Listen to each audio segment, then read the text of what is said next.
నాకు వారాహి అనుమతి ఇచ్చింది తెలంగాణ ప్రజానికే నాకు అనుమతి ఇచ్చారు. నాకు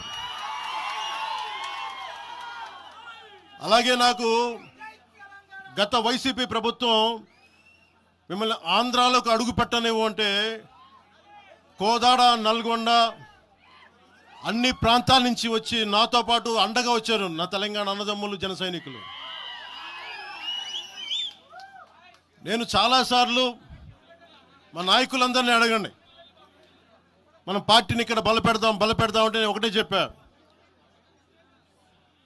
తెలంగాణ వచ్చిన ఈ సందర్భంలో మనం కూర్చోబెట్టి మాట్లాడితే ముందు అది వేరేగా వెళ్తుంది.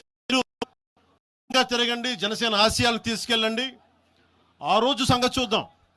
ప్రజలు కోరుకున్న మీద చూద్దాం తప్ప నాకేమి ఇక్కడ కూర్చొని ఆంధ్రప్రదేశ్లోనే అధికారం కోరుకునేవాడిని, తెలంగాణలో నేనే అధికారం కోరుకుంటాను, ఒక మార్పు తప్ప.